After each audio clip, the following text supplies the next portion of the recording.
தொடர்ந்து உம்முடைய ஆலோசனை ஒரு பனியை போல எங்கள் மேல் வந்து இறங்கட்டும்பா. உங்க ஆலோசனை ஒரு பனியை போல இந்த வறண்ட நிலங்களின் மேலே விழுந்து ஒரு பெரிய வயல் நிலமா எங்களை மாற்றும்படி புறப்பட்டு வருவதாக இயேசுவின் நாமத்தில் பிதாவே, ஆமென். Please be seated. அமர்ந்து கொள்வோம். கர்த்தர் உங்களை ஆசீர்வதிப்பார். கரெக்டாக உங்களுக்கு சொன்ன நேரத்தில் உங்களை முடித்து உங்கள் வீடுகளுக்கு ஆமென் நாங்கள் அனுப்பிடுவோம். இப்போ கொஞ்சம் ஆலோசனை ஆக சில விஷயங்களை ப்ராக்டிக்கலாக அவங்களோட பேசலாம் அப்படின்னு நினச்சோம். பிளான் வந்து ஆண்களை தனியாக பெண்கள் தனியாக பேசணும் அப்படின்றது தான். ஆனால் நேரத்தை மனதில் கொண்டு சரி சேர்ந்தே பேசலாம் அப்படின்னு யோசிச்சுருக்குறோம். ஸோ ஆண்களுக்கு பாஸ்டர் சில ஆலோசனைகளை கொடுப்பாங்க, பெண்களுக்கு நான் சில ஆலோசனைகளை கொடுப்போம். அது நாங்கள் சந்தித்த எங்களுடைய ஒருவேளை உங்கள் வயதை விட நாங்கள் சின்ன வயதாக இருக்கிற மாதிரி உங்களுக்கு தெரிஞ்சால் கூட நாங்கள் நிறைய நபர்களை சந்திக்கிறதுனாலே எங்களுடைய குடும்பத்தில் எங்கள் அப்பா அம்மா கிட்டேருந்து நாங்கள் கற்றுக்கொண்டது, பின்பு இப்போ நாங்கள் போகிற இடத்துலலாம் நாங்கள் பார்க்குற இந்த காலத்து பிரச்சனைகள், இந்த காலத்தில் இருக்கிற சவால்கள், முந்தைய காலத்தில் இல்லாமல் இருக்கிற இந்த காலத்து சவால்களை வாலிபர்களோடும் பேசுகிறோம், நாங்கள் பெண்களோடும் பேசுகிறோம், குடும்பங்களுக்கும் பேசுகிறோம், ஊழியர்களிடத்திலும் பேசுகிறோம். இப்படி அநேகரோடு போய் வர கர்த்தர் எங்களுக்கு கொடுக்குற அந்த கிருபையின்படி அந்த ஆலோசனைகளை உங்களுக்கு நாங்கள் தாழ்மையோடு வழங்க இருக்கிறோம். அல்லேலூயா, அல்லேலூயா. இதை திறந்த மனதோடு நீங்கள் ஏற்றுக்கொள்ளும் பொழுது கர்த்தர் உங்கள் வாழ்க்கையில் பெரிய காரியங்களை செய்வார். சமீபத்தில் ஒரு மாமியார் என்கிட்ட வந்து ஒரு சாட்சி சொன்னாங்க. அதான் எனக்கு தெரிஞ்ச பெரிய சர்டிஃபிகேட் நான் நினைக்கிறேன். உங்கள் மெசேஜ் கேட்டு என் மருமகளுக்குள்ளே நல்ல மாற்றங்களை நான் பார்க்குறேன்னு சொன்னாங்க. ஸோ அது ரொம்ப சந்தோஷமாக இருந்தது. ஸோ குடும்பங்களுக்குள் மாற்றங்களை விசிபிளாக பார்க்க ஆண்டவர் இந்த காலங்களில் உதவி செய்வாராங்க. ஸோ ஓவர் டு பாஸ்டர் குடும்ப தலைவர்களுக்கு வாலிப மகன்களுக்கு சில ஆலோசனைகளை கொடுப்பார். ஹல்லேலூயா. கர்த்தருடைய நாமம் மகிமைப்படுவதாக. வழக்கமாக அநேக குடும்பங்களை நாங்கள் சந்திக்கிறோம். நான் முன்னாடியே சொன்னது போல் ஆண்டவர் முதல் ஏற்படுத்தின முதல் உறவு வந்து கணவனும் மனைவியும் தான். ஆண்டவர் ஆதாமுக்கு ஏற்ற துணை இன்றும் காணப்படவில்லை என்று சொல்லி ஆடு மாடு கோழி எல்லாம் துணையாக இருக்க முடியாதுன்னு சொல்லி அவனுடைய விழாவிலிருந்து உண்டாக்கின ஸ்ட்ராங்கான ஆள் தான் யார்? நீங்கள் எல்லாரும் ஸ்ட்ராங்காக இருக்கிறதுனால பாருங்கள், ஆண்களோட அதிகமாக பெண்கள் தான் அநேகமாக திருச்சபை முழுவதும் எங்கே போனாலும் சரி யார் கூட்டம் தான் அதிகமாக இருக்கும்னா தலைவிகள் கூட்டம் தான் அதிகமாக இருக்கும்.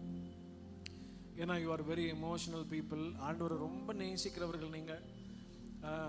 என் மனைவி அடிக்கடி பிரசங்கத்தில் சொல்கிற வார்த்தை என்னென்னா, பெண்கள் கூட்டுகள் நடத்துகிறது வந்து ரொம்ப எளிது.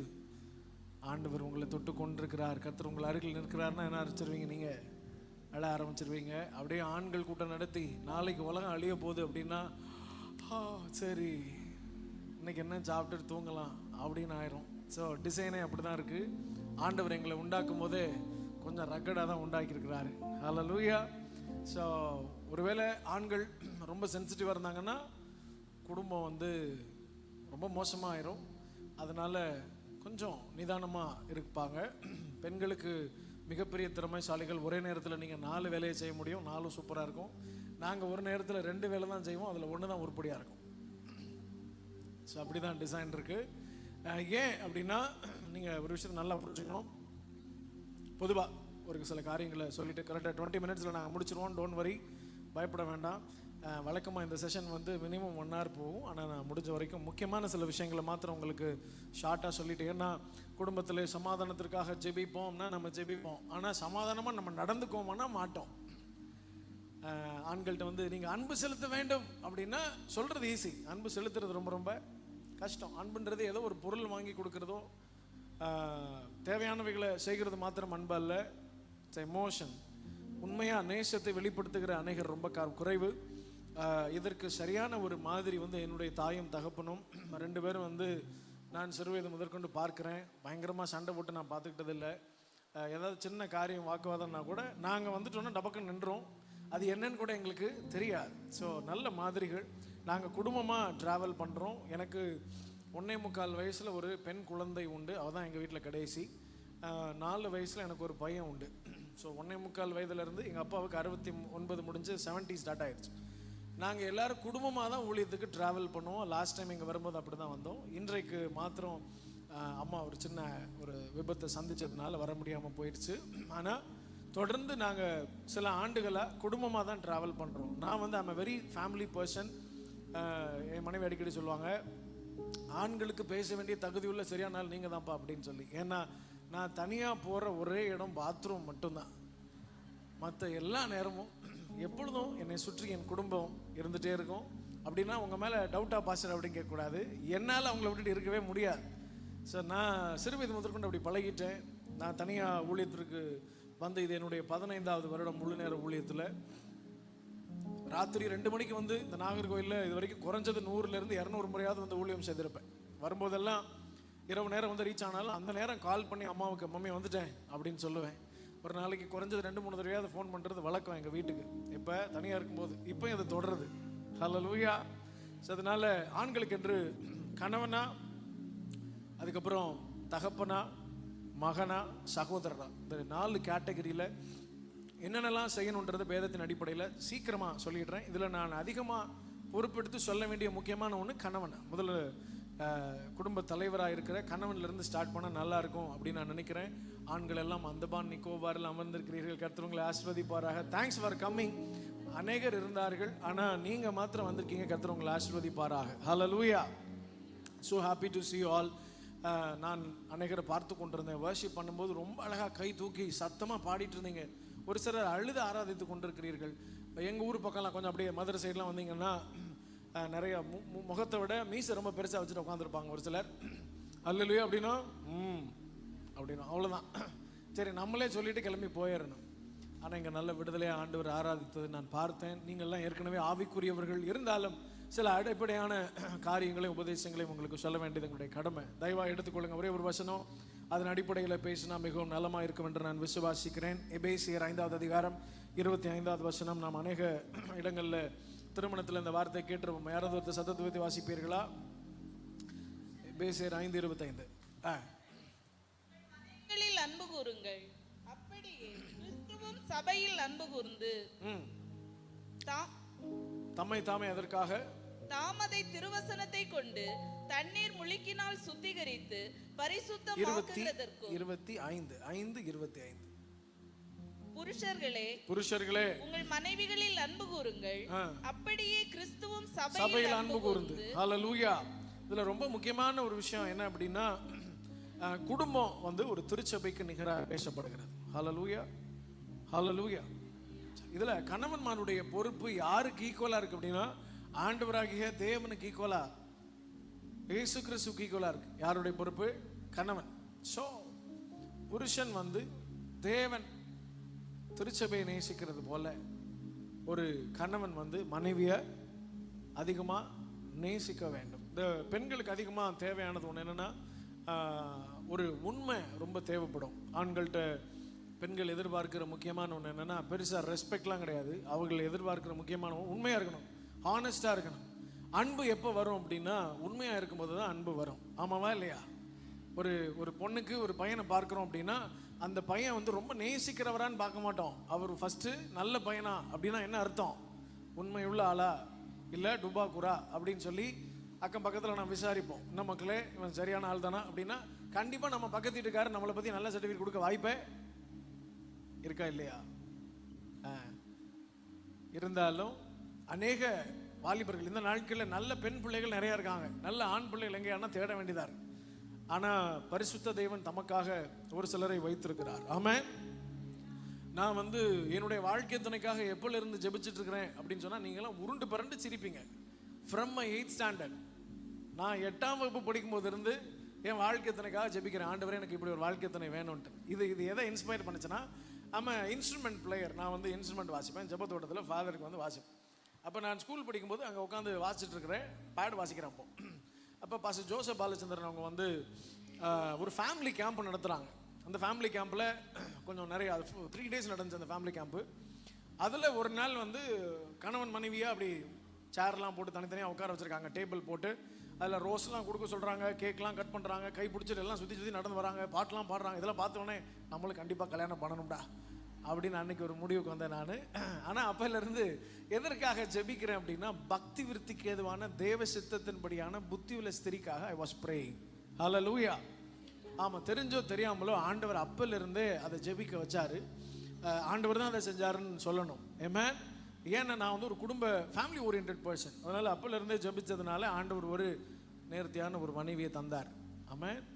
சரி, இப்போ என் மனைவி வந்து பெண் பிள்ளைகள்கிட்ட எல்லாம் சொல்லுவாங்க, சில பசங்கக்கிட்ட சொல்கிறது வழக்கம், அண்ணன் அப்போலேருந்தே ஜெபிச்சு நான் தான் கிடச்சிருக்கேன், அதனால் இப்போயாவது நீங்கள் ஜெபிக்க ஆரம்பிச்சிருங்க. யூனோ வாட், நீங்கள் ஆச்சரியப்படுவீர்கள். குடும்ப தலைவர்களும் சரி, தலைவிகளும் சரி, உங்கள் பிள்ளைகள் என்ன வயசாக இருந்தாலும் சரி, இப்போலேருந்து நீங்கள் யாருக்காக ஜெபிக்க ஆரம்பிச்சிருங்கன்னா அவருடைய வாழ்க்கை துணைக்காக ஜெபிச்சிருங்க. தப்பே கிடையாது. ஏன்னா நம் வாழ்க்கையிலே நம்மோடு கூட அநேக நாள் பிரயாணப்படுகிறவர்கள், கூடவே பிரயாணப்படுகிறவர்கள் யார் தானா? வாழ்க்கை துணை தான். அதனால் ஆண்கள் திருமணம் முடிஞ்சிருச்சு, இதுக்கப்புறம் நான் என்ன பண்ணேன் அப்படின்னு சொல்லி நீங்கள் ஒருவேளை முழிக்கிறவர்களாக இருப்பீர்கள் என்றால், கர்த்தர் உங்களுக்கு ஆன துணையை சரியாக தான் தந்திருக்கிறான்றதுக்கு நான் சொல்கிற அடையாளம் இப்போ உங்களுக்கு புரியும். ஆமாம், சரியானது, கரெக்டு தான். இப்போ அப்படின்னா கர்த்தருடைய காரியத்தை தவிர வேறு எந்த காரியத்திலையும் உங்கள் 2 பேருக்கும் ஒத்து போகாது. முழிக்கிறாங்க. ஆமாம் ஆமாம், உண்மைதான். அதாவது ஒருத்தருக்கு ஒரு விஷயம் பிடிக்கும், ஆனால் அம்மாவுக்கு அந்த விஷயம் பிடிக்காது. இப்போ ஐயாவுக்கு தோசை பிடிக்கும்னு அம்மாவுக்கு தோசை பிடிக்காது. சாப்பிட்ற விஷயத்துலேருந்து ஸ்டார்ட் ஆகுது. இப்போ எனக்கு வந்து பூரி பிடிக்கும், என் மனைவிக்கு பூரி பிடிக்காது. இப்போ பிடிக்குது. எனக்கு எக்கு முட்டைனாவே பிடிக்காது, தெரிச்சு ஓடிடுவேன். இப்போ எனக்கு ரொம்ப பிடிச்சிருச்சு, ஏன்னா எனக்கு மனைவிக்கு ரொம்ப பிடிக்கும். ஆண்டவர் ஒரு மனுஷன் ரொம்ப நேசிக்க ஆரம்பிச்சிட்டான்னா, கர்த்தருக்கு பிரியமான எல்லா மனுஷன் எல்லாவற்றிலையும் நிதானித்து ஆராய்ந்து அறிய வேண்டும். முதலாவது, ஆண்கள் பெண்களை மிகவும் அன்பு செலுத்த வேண்டும். அன்பு எப்படி செலுத்தணுன்றது தான் ரொம்ப ரொம்ப முக்கியம். அன்பு செலுத்தணும்னு தெரியும். அதாவது நம்ம சம்பாரித்து கொடுக்கறது அன்பு கிடையாது. பிள்ளைகளை வந்து படிக்க வைக்கிறது, நல்ல காலேஜில் படிக்க வைக்கிறது, நல்ல ஸ்கூலில் படிக்க வைக்கிறது மாத்திரம் அன்பு இல்லை. Spending time is a love. நேரத்தை செலவிடுகிறது மிகவும் ரொம்ப முக்கியம். வாரம் ஃபுல்லாக அந்த அம்மா, மாதம் ஃபுல்லாக, வருஷம் ஃபுல்லாக அந்த அம்மா வந்து கிச்சன்லேயே நிற்பாங்க. நம்ம ஊரில் சொல்லவே வேண்டாம். நம்ம என்ன ஒன்று ஒரே ஒரு அவியல் மட்டும் வச்சு சாப்பிட்ற ஆட்கள் நம்ம கிடையாது. ஒரு 4 கூட்டாவது வச்சு சாப்பிட்டா தான் நமக்கு சாப்பிட்ட மாதிரியே இருக்கும். அதனால் எப்போவுமே கிச்சனில் இருப்பாங்க அம்மாமார்கள். வாரத்தில் ஒரு நாள் இல்லை மாதத்தில் ஒரு நாள் கொஞ்சம் என்ன பண்ணலாம், ஹோட்டலுக்கு கூப்பிட்டு போய் குடும்பமாக அந்த கிச்சனுக்கு கொஞ்சம் லீவ் விடலாம். அந்த அம்மா கிட்ட கொஞ்சம் நீ பேசலாமா? ஏயா, பேசாமல் இருக்கும்போதே அது இவ்வளோ பிரச்சனை பண்ணுது. தனியாக கூட்டிகிட்டு போய் பேசுனா மிகப்பெரிய பிரச்சனை வரும்னா வராது. அநேகருக்கு தெரியாது, தன்னுடைய மனைவியை பேச விட்டாவே பாதி பிரச்சனை சால்வ் ஆயிரும்னு சொல்லி. என்ன பேசும்போது நீங்கள் என்ன பண்ணணும், அதெல்லாம் காது கொடுத்து கேட்கணும். மாற்ற வேண்டியதை மாற்றி கொள்ளணும். அனாவசியமானது நீங்கள் தாராளமாக விட்டுறலாம். இந்த காதில் வாங்கி அந்த காதை விட்டுறலாம். அது உங்களுக்கு ஏற்கனவே கை வந்த கலை தான். நிறைய பேருக்கு தெரியும், பெருசாக ஒன்றும் எடுத்துக்க மாட்டாங்க. ஒரு சிலர் வந்து அம்மாமார் வந்து நடக்காத பிரச்சனையே நடந்தது போல நமக்கு நடந்துருமோ என்று சொல்லி புலம்பிக் கொண்டு, ஏங்க நமக்கு இப்படி நடந்துருச்சுன்னா என்னங்க பண்ணுறதுன்னா, அவர் நடந்த பிரச்சனைக்கே தூங்கிட்டு பார். இதெல்லாம் ஒரு விஷயமா, நீ வேற அப்படின்னு. ஏன்னா அவர் குடும்ப தலைவர், அவர் பேனிக் ஆகிட்டாருன்னா ரொம்ப கஷ்டம். இப்போ நான் உங்களுக்கு சொல்கிறேன் பாருங்களேன், அடிக்கடி அழுகிற ஆண்களை நம்பவே கூடாது, சுத்தமாக அழாத பெண்களையும் நம்பவே கூடாது. இந்த ரெண்டும் டேஞ்சரஸ் ஃபெல்லோஸ். ஆண்கள்னா எப்பயாவது அழுக வரும், அப்படி அழுக வந்தாலும் தனியாக போய் அழுதுட்டு வந்துடுவாங்க, காமிச்சிக்கவே மாட்டாங்க. இது வந்து ஒரு குவாலிட்டி. பெருசாக தன்னுடைய இருதயத்தை காண்பிக்காமல் இருக்கிறது. ஆனால் நல்லது என்னென்னா, குடும்பத்தின் சூழ்நிலைகளை நாம் சொல்லிக் கொடுக்க வேண்டும். முக்கியமாக புருஷன்மார்கள் அன்பு செலுத்த வேண்டும். நான் டைம் ஷார்ட்டாக இருக்கிறதுனால நான் பேசிக்கான விஷயத்தை மாத்திரம் உங்களுக்கு சொல்லிடுறேன். அன்பு எப்படி செலுத்தணும் அப்படின்னா, நீங்கள் சர்ப்ரைஸ் பண்ணணும் அப்படின்னு நிறைய பேர் சொல்லுவாங்க. நிறைய குடும்ப கூடுகையிலலாம் மனைவிக்கு ஏதாவது கிஃப்ட் வாங்கி கொடுங்க அப்படின்லாம் சொல்லுவாங்க. உங்களால் முடியும்னா நீங்கள் வந்து கிஃப்ட் வாங்கி கொடுங்க. அவங்களுக்கு என்ன பிடிக்கும்னு தெரிஞ்சுட்டு வாங்கி கொடுத்தா நல்லது. அநேகர் நான் பார்த்துருக்கேன், அவங்களுக்கு என்ன பிடிக்குமோ அதை வாங்கி மனைவிட்ட கொடுப்பாங்க. மனைவிக்கு அது பிரயோஜனமே இருக்காது. ஸோ மனைவிமார்களுக்கு என்ன பிடிக்கும்னு சில பேர் கூப்பிட்டு நம்ம உட்கார வச்சு, உங்கள் மனைவிக்கு என்ன பிடிக்கும், என்ன சாப்பிடுவாங்க அப்படின்னா, என் மனைவிக்கு என்ன பிடிக்கும், என்ன கொடுத்தாலும் சாப்பிடுவா, மிச்ச மீதிலாம் வீட்டில் இருக்கலாம் அவள் தான் சாப்பிட்றா.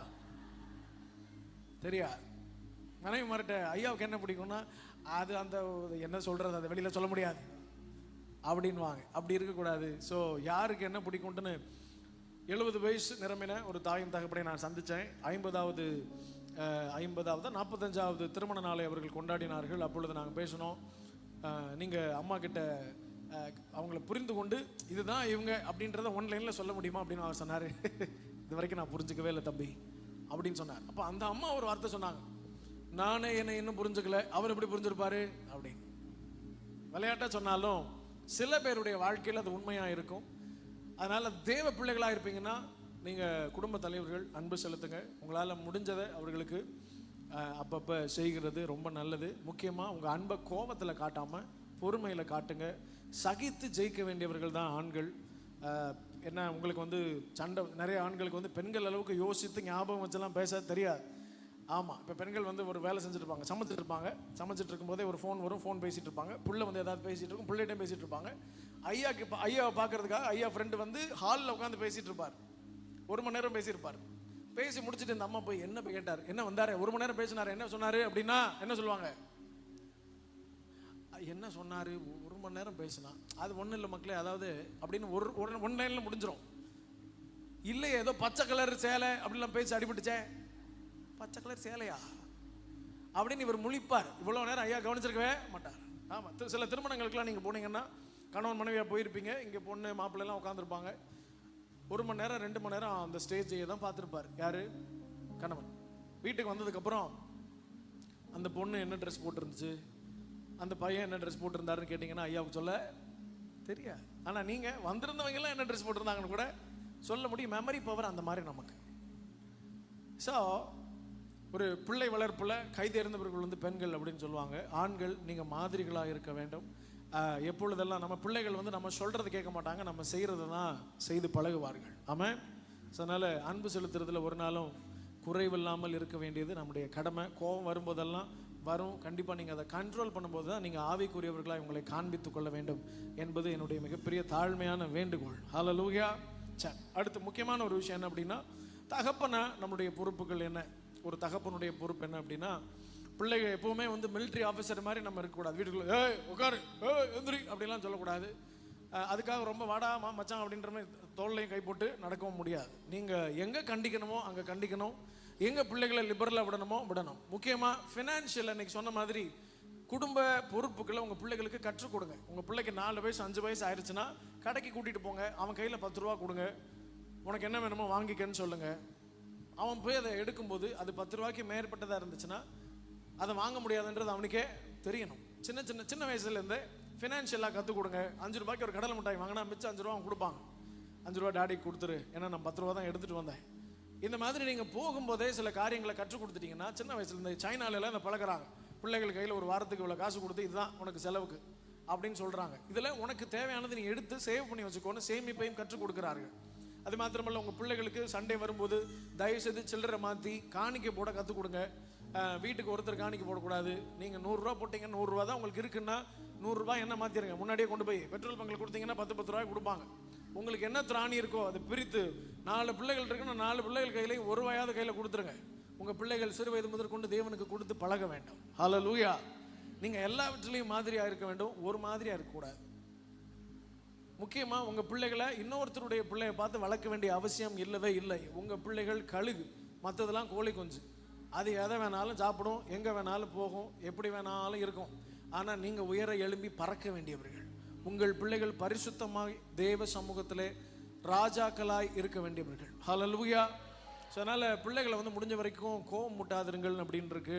தகப்பன்மார்கள் வந்து நம்ம உங்களால் முடியாத பட்சத்தில் அவனை தனியாக கூப்பிட்டு உட்கார வச்சு அவங்களுக்கு என்ன தேவை அப்படின்றது கேட்டிங்கன்னா சொல்லுவாங்க. நீங்கள் எந்த அளவுக்கு ஃப்ரீயாக பேசுகிறீர்களோ அந்த அளவுக்கு தங்களுடைய பிரச்சனைகளை பிள்ளைகள் ஷேர் பண்ணுவாங்க. நீங்கள் ரொம்ப டென்ஷன் ஆகிறீங்க அப்படின்னா நிறைய விஷயங்களை பிள்ளைகள் என்ன பண்ண ஆரம்பிச்சிருவாங்க, மறைக்க ஆரம்பிச்சிருவாங்க, பொய் சொல்ல ஆரம்பிப்பார். எப்போ பிள்ளை மறைக்கும் அப்படின்னா நீங்கள் ரொம்ப டென்ஷன் ஆகும்போது.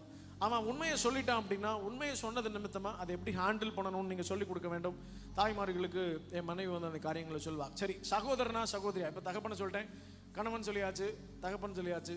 சகோதரனா ஒரு அண்ணனா இல்லை ஒரு தம்பியா உடன் பிறந்தவர்களுக்கு எப்படி இருக்கணும் அப்படின்னா, கண்டிப்பாக உங்கள் வாழ்க்கையிலே நீங்கள் ஜீவனோடு வாழும்போது அநேக ஆண்டுகள் உங்களோட கூட இருக்கிற ஒரே உறவு எதுதான் அப்படின்னா உடன்பிறப்புகள் தான். கணவன் மனைவி கிடையாது. நீங்கள் பிறக்கும் போதே அவர்கள் உங்கள் கூட தான் பிறந்திருப்பாங்க.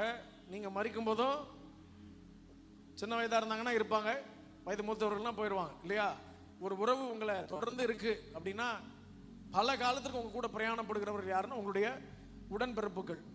கணவன் இடையில இந்த வாலிப நாட்களில் தான் கணவன் வருவார், அப்புறம் கூடவே இருப்பார், அது வேறு விஷயம். ஆனால் ஒரு உறவு தொடர்ந்து இருக்கு உங்களுக்கு அப்படின்னா தாய் தகப்பன்மார்கள் எல்லாம் வயதான காலத்தில் போயிடுவாங்க. ஆனால் அந்த உடன்பிறப்புகள் கூடவே இருப்பாங்க. அதனால ஒருபோதும் அவர்களை பகைத்து கொள்ள வேண்டாம். நீங்கள் மாதிரிகளாக இருங்க, விட்டு கொடுத்து பழகுங்க.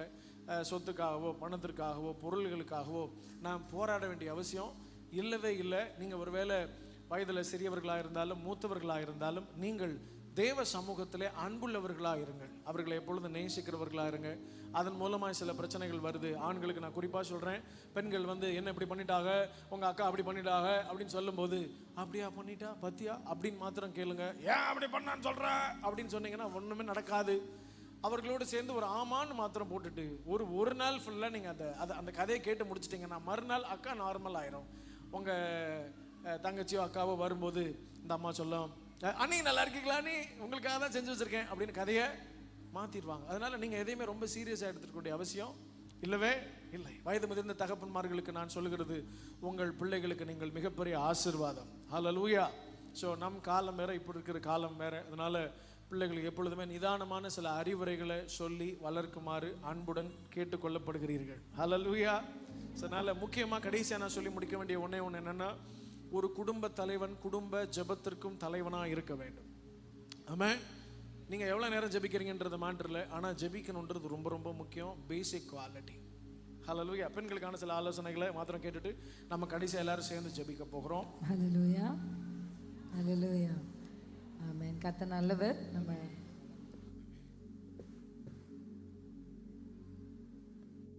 ஜீசஸ். ஓகே, நம்ம கேட்டோம். ஏன்னா அன்புள்ள ஒரு கணவனாக, நல்ல பொறுமை உள்ள ஒரு தகப்பனாக, ஆபத்தில் உதவுகிற ஒரு சகோதரனாக நீங்கள் இருக்கணும். பைபிள் அப்படி தான் சொல்லுது, ஆபத்தில் உதவே சகோதரன் பிறந்திருக்கிறான். ஸோ நீங்கள் ஒரு ஆபத்தில் உங்களுடைய சகோதர சகோதரிக்கு உதவுகிற ஒரு நல்ல சகோதரனாக நீங்கள் இருக்கணும் அப்படின்னு ஆண்டவர் விரும்புகிறாரு. நல்ல வயது முதிர்ந்த ஐயாமார்களை நான் பார்த்துருக்குறேன். உங்கள் காலத்தில் 10 ரூபாய்க்கு நிறைய பொருள் கிடைக்கும், இப்போ அப்படி கிடைக்காது. அதனால் ஐயோ இவ்வளோ செலவு பண்ணுறீங்க, அவ்வளோ செலவு பண்ணுறீங்க, இவ்வளோ இது பண்ணுறீங்க அப்படின்னு நீங்கள் சொல்லாதீங்க. ஏன்னா இந்த காலம் வேறு. இந்த காலத்தில் அவ்வளவு செலவுகள் இருக்குது, அவ்வளோ விலை வாசி உயர்ந்துருச்சு. ஒரு தடவை எங்கள் தாத்தாவோட நான் என் மாமா வீட்டுக்கு போனேன். பஸ்ஸில் போய் இறங்கி ஆட்டோவில் ஏறுறேன். எங்கள் தாத்தா வரவே மாட்டேன்றார் ஆட்டோ. ஏன்னா ஆட்டோக்காரன் 50 ரூபா கேட்குறான். வரவே மாட்டேன்றார். நான் என்கிட்ட ஃபோன்லாம் கிடையாது, நானே ஸ்கூல் படிச்சுட்ருக்கேன். அப்போ தான் முதல் முறை நானே தனியாக போகிறேன் தாத்தாவோட.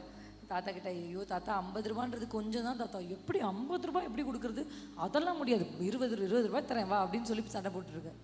அது ஒரு 10 வருஷத்துக்கு முன்னாடி இருக்கும். அப்போ அந்த மாதிரி இவங்களுக்கு ஒரு பாட்டி இருக்காங்க, என்னுடைய கணவரோட பாட்டி, என் பிள்ளைகளுக்கு கொள்ளு பாட்டி.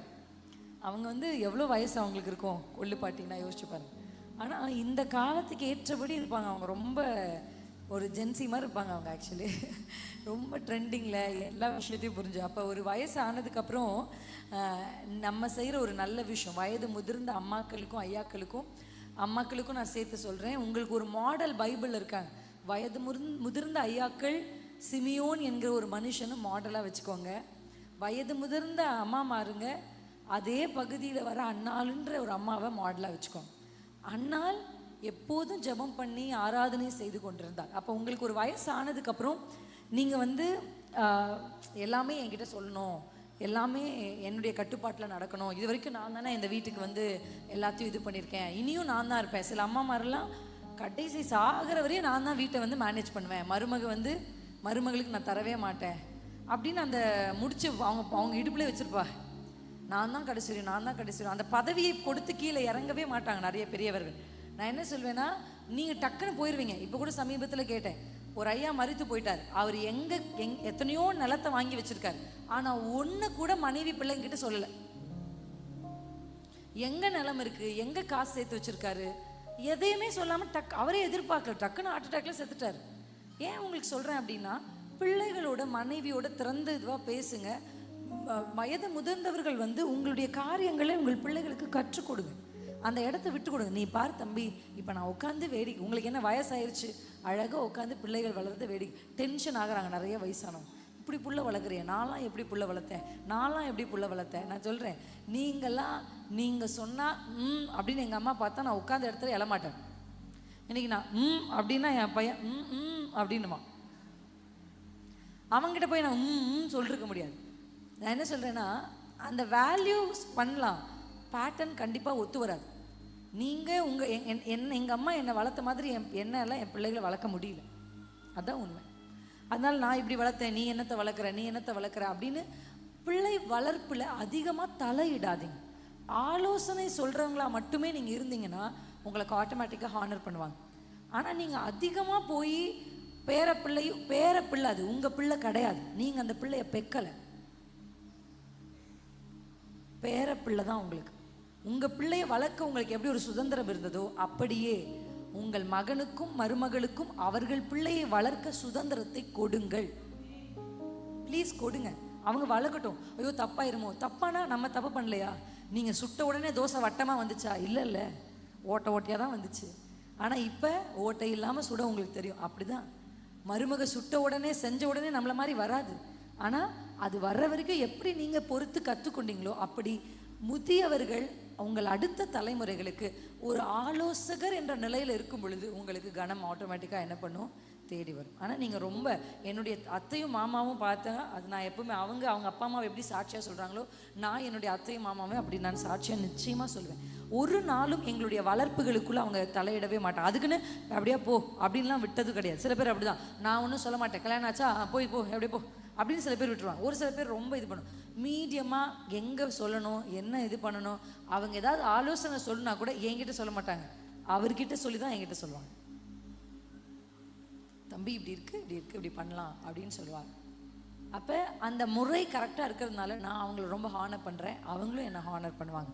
அப்போ இந்த உறவுகள் சரியாக இருக்கிறதுக்கு அதிகமாக பேசக்கூடாது. அதிகமாக அது நான் பார்த்துருக்கேன். சில பெரியவர்கள்லாம் உங்கள் அப்பா இருக்கானே உங்கள் அம்மா இருக்காளே இப்படி பிள்ளைகளுக்கு வந்து அப்பாவையும் அம்மாவையும் ஒரு வில்லன் மாதிரி நீங்கள் காமிச்சிட்டு நீங்கள் ஹீரோயின் மாதிரி இவங்களை காமிச்சிக்கிறீங்க. பாட்டி தான் நல்ல பாட்டி, தாத்தா தான் நல்ல தாத்தா, உனக்கு எல்லாமே நாங்கள் செய்வோம், உங்கள் அப்பா அம்மா உனக்கு கேட்டால் வாங்கி தர மாட்டாங்க அப்படின்னு நீங்கள் ஹீரோயினாக ஆயிடுறீங்க அந்த இடத்துல. ஆனால் நீங்கள் ஹீரோயினாக ஆகுங்க, தப்பு இல்லை. ஆனால் அதுக்கு அவங்க அப்பா அம்மாவை வில்லி ஆக்காது. அதுக்கு உங்கள் அப்பா இப்படி தான், உங்கள் அம்மா இப்படி தான் மோசம் அப்படின்னு நீங்கள் சொல்லிட்டு போயிடுவீங்க. நாளைக்கு உங்கள் கண்ணு முன்னாடியே இல்லை நீங்கள் போனதுக்கப்புறம் அந்த பிள்ளை அவங்க பெற்றோரை மதிக்காது. அப்பா அம்மா இது செய்யக்கூடாதுன்னு சொல்லியிருக்காங்க, அந்த பிள்ளைங்க உங்ககிட்ட வருதா, அப்பா என்ன சொன்னார் அதை செய்யக்கூடாதுன்னு சொன்னா, நானும் தரமாட்டேன், நானும் செய்ய மாட்டேன். அதான் தம்பி நல்லது, அன்போடு சொல்லுங்க. நான் என் பிள்ளை ஏதாவது மிரட்டினேன்னா எங்கள் அத்தை மாமா அங்கே தான் இருப்பாங்க, ஆனால் எதுவுமே சொல்ல மாட்டாங்க. என் பிள்ளைகளை கம்ஃபர்ட் பண்ணுவாங்களே தவிர நான் சொன்னதுக்கு அகெயின்ஸ்டாக பேசவே மாட்டாங்க. ஏன் நான் அவங்கள ஹானர் பண்ணுறேன், நான் ஒன்று சொல்லிட்டு இருப்பேன், அவங்க வந்து அதெல்லாம் ஒன்றும் இல்லை அப்படி சொல்ல மாட்டாங்க. நான் சொல்கிற பார்த்துட்டே இருப்பாங்க. அவங்க அழும்போது தாத்தா அப்பம்மா அப்படின்னு அவன் அழுவான் கரெக்டாக. ஏன்னா நான் அடித்தா உடனே அவன் அங்கே தானே போகணும், அடிக்க மாட்டேன். நான் சொன்னால் அவங்க தான் போகணும். உடனே என்ன தாத்தா அப்பம்மான்னு சொன்னேன்னு வா தம்பி அழாத அப்படின்னு வேற எதையாவது ஒன்று காண்பிச்சு அவனை டைவர்ட் பண்ணுவாங்களே தவிர நான் சொன்னதுக்கு அகெயின்ஸ்டாக சொல்லிட்டு இருக்க மாட்டாங்க. ஸோ நிறைய பெரியவர்களால் நிறைய பிரச்சனைகள் குடும்பங்களில் வர்றதுக்கான காரணம் நீங்கள் வாழ்ந்து முடிச்சிட்டிங்க. அடுத்த தலைமுறைகள் வாழுவதற்கு உங்கள் பிள்ளைகளுக்கு அந்த ஃப்ரீடமை கொடுங்க, உங்கள் மருமக்களுக்கு அந்த ஃப்ரீடமை கொடுங்க. அவங்க வளருவதற்கு சூழ்நிலைகளை ஏற்படுத்தி ஒதுங்கி நின்று நீங்கள் வேடிக்கை பார்த்தீங்கனாலே பிள்ளைகள் நல்லா வளருவாங்க. அல்லேலூயா. இது என்னுடைய தாழ்மையான வேண்டுகோள். நிறைய மருமகள் நானும் என் புருஷனும் சோஃபாவில் உட்காந்து சிரிச்சு பேசினா எங்கள் மாமியாருக்கு பிடிக்காதுன்றாங்க. எனக்கு அது புரியல, ஏன் அப்படி இருக்காங்க மாமியார்கள்? ஏன் பிள்ளைகள் சந்தோஷமாக இருக்கிறத பார்த்து என் பிள்ளை மாறிட்டான். உங்கள் பிள்ளை மாறணும், அதுதான் சரி. பைபிள் அதான் சொல்லுது. போய் ஆதி ஆகமத்தில் படிங்க, என்ன சொல்லியிருக்கு? தாயும் தகப்பனையும் விட்டு மனைவியோடு இசைந்திருப்பான்னு பைபிள் இருக்குது. அப்போ அந்த மாற்றம் வந்து வேதம் இருக்கு. ஆட்டோமேட்டிக்காக ஒரு திருமணம் ஆன உடனே உங்கள் கணவர் எப்படி உங்களோட இசைந்திருந்தாரோ அப்படியே அந்த மகளோட இசைந்திருக்கிறதுக்கு நீங்கள் இடம் கொடுக்கணும். மாமியார்னா ஆம்பளை பிள்ளை பெற்றவங்களை மட்டும்தான் ரொம்ப வெள்ளி மாதிரி காமிச்சிட்டு இருப்பாங்க. இப்போல்லாம் பொம்பளை பிள்ளை பெற்றவங்களும் சாதாரணமான ஆள் கிடையாது. அப்படியா சொன்னா வந்துரு பார்த்துக்கலாம், வந்துரு அப்படியா பேசுனா, நம்மளை பற்றியா பேசுனா, இப்படின்னு சொல்லி பிள்ளைகளை ஏற்றி விட்டு வந்துரு உங்கள் எல்லையிலே அப்படி இருக்காங்க. நான் காதால கேட்டிருக்கேன். வந்துருன்னு வர வச்சு பிள்ளைய வீட்டில் உட்கார வச்சுட்டு இருக்காங்க. சின்ன விஷயங்களுக்கு வாக்குவாதம் பண்ணணும் அவசியம் இல்லை. பிள்ளைகளுக்கு கற்றுக் கொடுக்கலாம். ரொம்ப சீரியஸ்னால் கண்டிப்பாக நம்ம, ஏன்னா இப்போ எவ்வளோ அசம்பாவிதங்கள் நடக்கிறதுனா அது தப்பு இல்லை. அப்போ ஒரு வயது முதிர்ந்தவர்கள் ஆலோசனை தருகிறவர்களாக இருக்கணும். வேதத்தை நிறைய ஏன் நான் சொல்வேன் தெரியுமா? ஒரு வயசு ஆனதுக்கப்புறம் ஜெபம் அதிகமாயிடணும், ஸ்தோத்திரம் அதிகமாயிடணும், வசனம் படிக்கிறது அதிகமாயிடணும். அப்போ குடும்பத்தில் பிரச்சனையே இருக்காது. அல்லேலூயா, அல்லேலூயா. உங்கள் மருமகளை பற்றி, உங்கள் மருமகனை பற்றி, உங்கள் வீட்டில் இருக்கிற பேர பிள்ளைகளை பற்றி வெளியில் போய் 4 பேர்கிட்ட பேசக்கூடாது. ஒரு தங்கச்சி எனக்கு ஃபோன் பண்ணி சொன்னா, சிஸ்டர் எப்போ பார்த்தாலும் எங்கள் மாமியார் போய் ஜெபிக்கிறாங்க, 5 நிமிஷம் ஜெபிச்சுட்டு அரை மணி நேரம் எங்களை பற்றி தான் பேசிட்டு வராங்க அப்படின்னு சொல்கிறாங்க. அப்படி இல்லாதபடிக்கு பெண்கள் உங்களுடைய நாவை காத்துக்கொள்ளுங்க. பெண்களுக்கு முதல் ஆலோசனை தான், நம்ம எந்த அளவுக்கு நம்முடைய வாயை காத்துக்கொள்கிறோமோ அந்த அளவுக்கு நம்முடைய வாழ்க்கையில் அல்லேலூயா மருமக்களும் மாமியார்களுக்கு கனத்தை கொடுக்க நான் உங்களை உற்சாகப்படுத்துகிறேன். அல்லேலூயா. ஏதோ இப்போ அவங்களால எதுவும் செய்ய முடியாமல் உட்காந்துட்டாங்கன்றதுனால ஒன்றும் இல்லாதவங்க மாதிரி அவங்கள ட்ரீட் பண்ணுறது, அவங்கக்கிட்ட எந்த ஆலோசனையும் கேட்கறதில்ல, அவங்கக்கிட்ட எதையும் குறிச்சும் பேசுறதில்ல. நம்ம இப்படி நீங்கள் முடிவெடுக்கலாம், முடிவெடுக்கிற உரிமை உங்களுக்கு இருக்குது. ஆனால் இப்படி நாங்கள் செய்ய போகிறோமா, இதை நாங்கள் வாங்க போகிறோமா, இப்படி நாங்கள் முடிவு பண்ணியிருக்கோமா, நீங்கள் என்ன நினைக்கிறீங்கப்பா அப்படின்னு பெரியவர்கள் இருக்கிற வீட்டில் அவர்களிடத்தில் அந்த ஆலோசனைகளை சொல்லி கேட்டுக்கொள்வது உங்களுக்கு ரொம்ப நல்ல விஷயமா இருக்கும். அவங்க நமக்கு கிடைச்ச ஒரு பெரிய பிளெஸ்ஸிங். அல்லேலூயா. பிள்ளைகள் தாத்தா பாட்டி கூட வளர்றது ஒரு பெரிய ஆசீர்வாதம். அது நிறைய பேருக்கு கிடைக்கல, ஆனால் உங்களுக்கு கிடைக்க வாய்ப்பு இருந்தால் பெற்றுக்கொள்ளுங்க. அல்லேலூயா. குடும்பத்தில் பெண்கள் சேர்ந்து ஜெபிக்க பாருங்க, மருமகளும் மாமியாரும் சேர்ந்து ஜெபிக்க பாருங்க. ஐயோ எப்படி முடியும் சிஸ்டர், வாய்ப்பே இல்லைன்னு சொல்லாதீங்க, முடியும். ஏன்னா நாங்கள் ஜெபிக்கிறோம். எங்களை மாதிரி நிறைய பேர் நான் பார்க்குறேன். சென்னையில் கூட ஒரு சிஸ்டர் பார்த்தேன், அவங்க அம்மாவும் மாமியாரும் ஜெபிப்பாங்க, அந்த சிஸ்டரும் ஜெபிக்க முடியும். அப்படிங்க ஆண்டோடத்தில் அந்த விருப்பங்களை கேட்கும்படி கேட்குறேன். ஆண்கள் இடத்துல எப்பவுமே கணவன் வீட்டுக்கு வந்தாலே புலம்பிகிட்டே இருக்காதீங்க, இது இல்லை அது இல்லை. நிறைய ஆண்கள் ஒன்று டீ கடை இல்லைன்னா வைன் ஷாப், டீ ஷாப் இல்லை வைன் ஷாப்புக்கு போயிடுறாங்க. ஏன் போகிறாங்கன்னு நினைக்கிறீங்க? வீட்டுக்கு வந்தாலே நச்சு நச்சு நச்சு நச்சுன்னு இருக்குது. அப்படியே நம்ம பழகிட்டோம். அப்படி இல்லாமல் பொறுமையோடு பேச கர்த்தர் உதவி செய்வாராக. எத்தனை பேர் நம்புறீங்க? அல்லேலூயா. பாத்திரத்தெல்லாம் கழுவலாம், நைட்டில் போய் கொஞ்ச நேரம் அவங்க கூட உட்காந்து பேசுங்க. இல்லை டின்னர் ஒன்றா சாப்பிட்டு ஒன்றா உட்காந்து பேசுங்க. ஆண்களுக்கு எப்பவுமே நம்ம சொல்கிறதான், குடும்பமாக ஒன்றா உட்காந்து ஒரு வேளையாவது சாப்பிட்றதுக்கு முயற்சி பண்ணுங்க.